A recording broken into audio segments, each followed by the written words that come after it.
Hi everyone, welcome back to the voice tip video series with the Cantor Coach. This week we are going to be talking about 5 tips on how to approach learning a new piece of music. I'm going to walk you through how I would approach learning a new hymn or song, and hopefully this will help you in your own practice. I'm going to pick a hymn that hopefully we all know, but as you're approaching new songs or new pieces of music, this is a great way to go about it. So let's get started. So today we are going to be looking at Holy God, We Praise Thy Name. Hopefully you have heard this piece before, but if this was a brand new piece for me, this is how I would approach it. So my first step would be to play through the song or have someone play. If you're not familiar with playing the keyboard, have someone play through the notes and just learn the notes and rhythms of the piece. So I will give you an example. We're just going to take the first line today for the sake of this video. But it would go something like this. I would just really listen to that first line.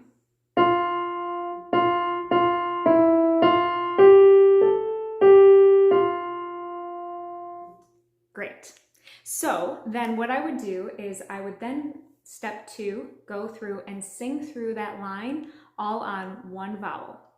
I particularly like the vowel O, or you can use A, E, O, or U. I like O or U when I'm first singing a new piece. So something like this.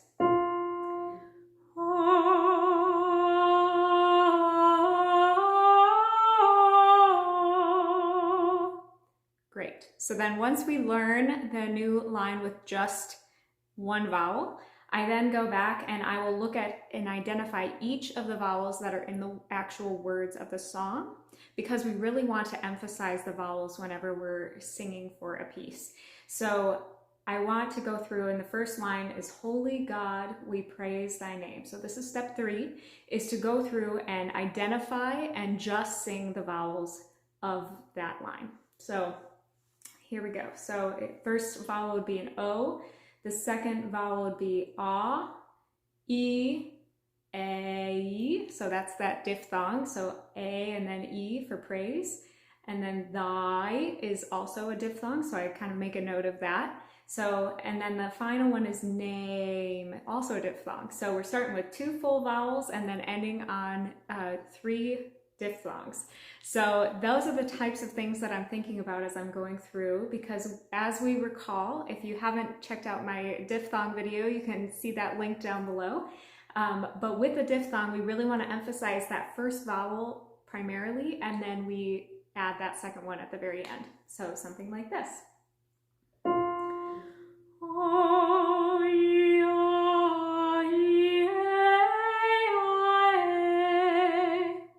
That's how I would go through and sing through all of the vowels, because we want to make sure that we're singing all of the vowels when we're singing the words all together, and this just helps you to get that into your muscle memory and into your head.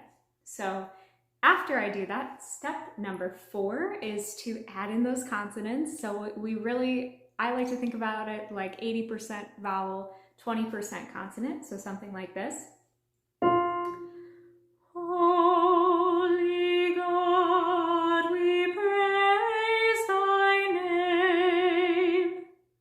So we go through and we sing through the line then as it's written, but now that we have sung through the melody, we've sung through the vowels of the piece, we can add in those consonants, and it just brings it all together for the actual song.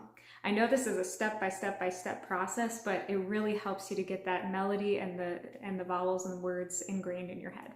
Step number 5 is to go through and add musical expression. Of course, this is my favorite part of the entire song. It's when we get the opportunity to sing through and really know what we're singing. And so I love to look at any expressions like fortes, piano, look at the phrasing of the piece, and make sure that it is really expressing the prayer that we're trying to convey to the entire congregation. So something like this.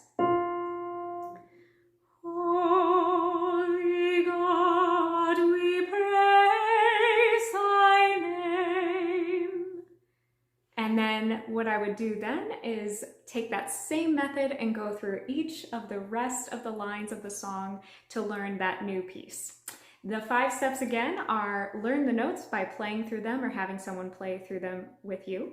The second step is to sing through the notes on one vowel, so you can pick any vowel that works best for you. Step number 3 is to sing through the vowels within the words of the song. Step number 4 is to add in those consonants and sing the piece as it was written.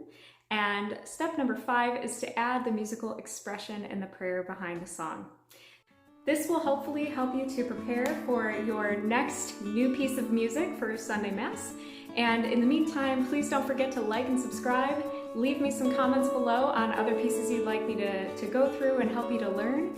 And I will look forward to seeing you next week. God bless you.